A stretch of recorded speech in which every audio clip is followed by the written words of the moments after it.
दोस्तों नमस्कार।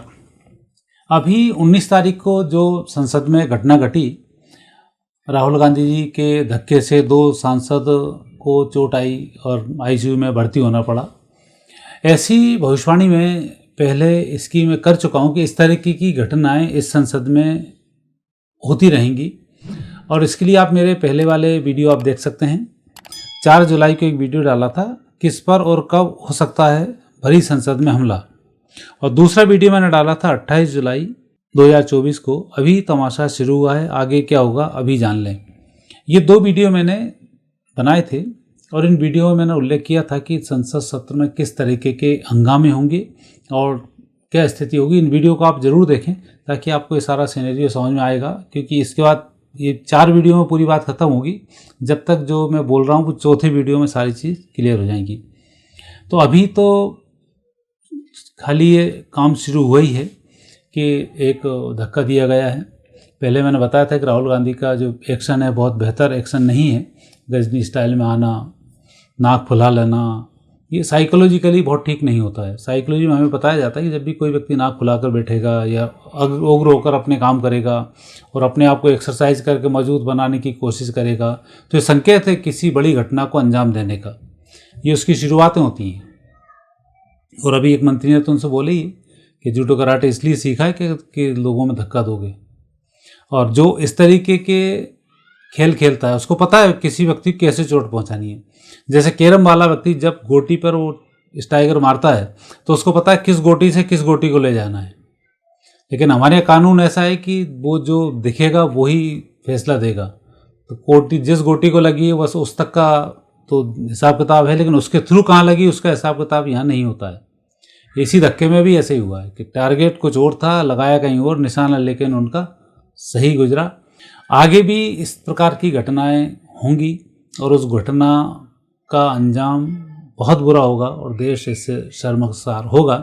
हालांकि उस घटना को अंजाम तक पहुंचाने में ये पूर्ण सफल नहीं होंगे, लेकिन जैसा 26 जनवरी पर किसान आंदोलन ने देश का झंडा फहराकर लाल किले पर बहुत अच्छा संकेत नहीं दिया, ऐसे ही यहाँ भी होगा कि ये किसी बड़े व्यक्ति पर विपक्ष की ये इस तरीके के हमले करने की कोशिश है। क्योंकि ये तो अभी रेकी है, रेकी। एक बार गले मिल लिए, दूसरी बार इस तरीके का धक्का दे दिया, एक बार हाथापाई पिछली बार 4 जुलाई की जो सभा थी उसमें भी होते होते वहाँ पर बची है। तो ऐसा अब अगले बार फिर होने वाला है। क्योंकि इस संसद सत्र में एक तो संसद जो बनी उसमें कुछ कमी है जिसके कारण ऐसा होता रहेगा। दूसरा, जो हमारा विपक्ष है ये विरोधी देशों के लिए खेल चुका है। इस देश में सबसे बड़ी बात है कि अब आप देख रहे होंगे 1947 के बाद इन्होंने जितने भी संशोधन किए हैं सब विदेशियों के कहने पर संशोधन किए हैं। भारत कैसे गुलाम बनाया जाए, कैसे बहुसंख्यकों को निपटाया जाए, कैसे बहुसंख्यकों को परेशान किया जाए, बहुसंख्यक अपनी बात भी ना रख पाए, किस प्रकार के कानून इन्होंने बनाए, कैसे भारत की ज़मीनों को हड़पने के लिए एक पर्टिकुलर समाज के लोगों को मान्यता दी गई और उन्होंने वक्फ बोर्ड का गठन कर दिया और ज़मीन हड़पना शुरू कर दी है। तो ये जो सारी नेगेटिव स्थिति बनाई गई हैं ये जिन लोगों ने बनाई थी जब वो सत्ता में थे, अब वो विपक्ष में हैं। संसद होता है एक ऐसा स्थान जहाँ पर लोग देश की चर्चाएं करते हैं, देश को आगे बढ़ाने की व्यवस्थाएं देते हैं, सारे काम करते हैं। वहाँ पर काम नहीं करने देना, लगातार हुआ अल्लाट करते हुए चिल्ला चोट करते रहना, ये बहुत अच्छा संकेत नहीं आ रहा है। और इस संकेत में भी सबसे बड़ी स्थिति है कि अब आने वाला जो समय, मेरे वीडियो आप देख रहे होंगे कि 2025 के बाद स्थिति गंभीर होगी और विश्व युद्ध चल रहा है। आगे भारत को भी इसमें एंट्री करनी पड़ेगी। भारत को धन की भी आवश्यकता होगी, सेना की भी आवश्यकता होगी, हथियारों की भी आवश्यकता होगी। क्योंकि अभी आपने देखा छोटे छोटे युद्ध थे, एक 2 साल खिंच गए। इजराइल का युद्ध पूरा साल खिंच गया, रूस तो अभी 2 साल से लगातार लड़ ही रहा है। तो ये स्थिति भारत के साथ हुई तो बहुत नेगेटिव स्थिति यहाँ हो सकती है। और भारत तो चारों तरफ शत्रु देशों से घिरा है। ये तो सब ऐसे थे कि यहाँ चारों तरफ से शत्रु से नहीं घिरे, इजराइल को छोड़ दिया जाए तो। पर इजराइल शक्ति संपन्न ऐसा था कि उसके पड़ोसी उतने मजबूत नहीं थे। यहाँ तो पड़ोसी बहुत ताकतवर है। तो उन सब के लिए नियम नहीं बनाना और भारत के अंदर दंगे करा देना। जॉर्ज सोरोस जैसे लोग हैं जो भारत में दंगे कराने की स्थिति में 24 घंटे बैठे हैं। आतंकियों अपराधियों को पैसे से व्यवस्थाएं कराते हैं। हमारा विपक्ष हमारे उद्योगपतियों के पीछे पड़ जाता है। आज भी मैं एक बात आपको बताऊं कि हमारे 2 उद्योगपति यहाँ से भागे हैं, विजय माल्या और नीरव मोदी। सामान्य दृष्टि से ठीक है, वो पैसा खाया, व्यक्ति भाग गया और आपको जनता को बताया कि ये लोग देश के ऐसे थे कि जिन्होंने बहुत पैसा खा लिया और भाग गए, पैसा लोन ले लिया और भाग गए। ऐसा नहीं हुआ है। वो बढ़ते हुए लोग थे, जैसा अभी अडानी जी बढ़ रहे हैं उसी तरीके से दोनों लोग भी बढ़ रहे थे, वो संपदा उनकी बढ़ रही थी। यही जॉर्ज सोरोस को दोनों खटके और उन्होंने उनके खिलाफ षड्यंत्र किया और दोनों आज बाहर हैं। यदि आज दोनों भी अंदर होते तो ये फिर अंबानी, अडानी और नीरव मोदी, विजय माल्या जी, ये एक बड़ा ग्रुप बन गया होता, अच्छे पैसे वाले बन गए होते, देश को भी काफ़ी इनकी तरफ से मदद मिल रही होती। लेकिन उन्होंने ऐसा नहीं किया।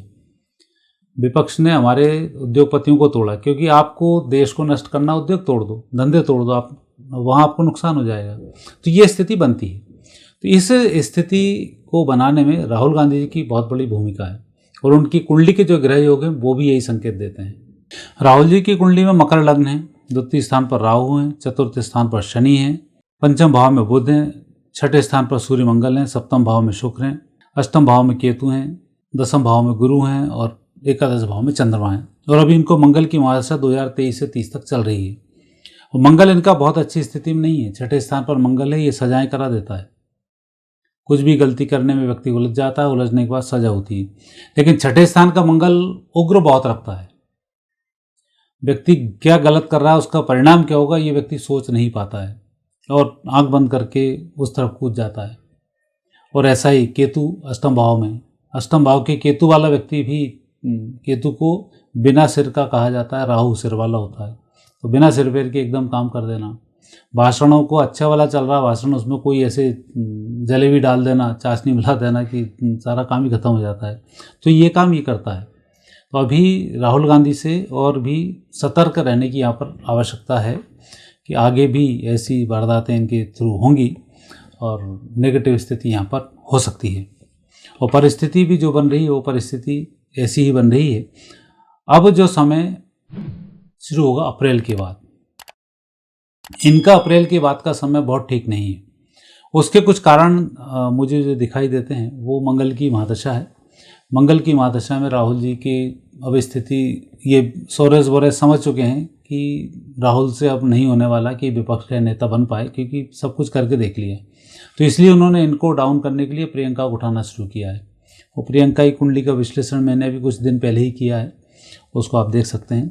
तो वहाँ पर अब ये स्थिति जो बन रही है वो नेगेटिव जा रही है और कहीं भी किसी भी प्रकरण में इनको कोई जेल होती है तो फिर अगला इनका टारगेट सीधा सीधा संसद में कुछ बड़े लोगों पर हाथापाई की स्थिति का बनता है, जो बहुत ठीक नहीं आता है।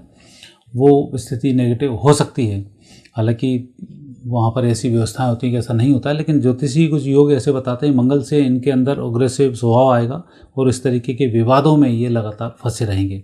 तो वहाँ स्थिति एक और निर्मित इसमें हो सकती है, क्योंकि मैंने पहले 2 वीडियो डाले वो जैसा मैंने डाला है वैसे ही सच हुए हैं। इसलिए आगे की संभावनाओं में लग रही है कि अब अगला संभावनाओं में जो इनका मंगल जाएगा ये ठीक नहीं जाएगा। और सितंबर 25 से जैसे ही मंगल में शनि आएगा उसके बाद ये स्थिति नेगेटिव हो सकती है।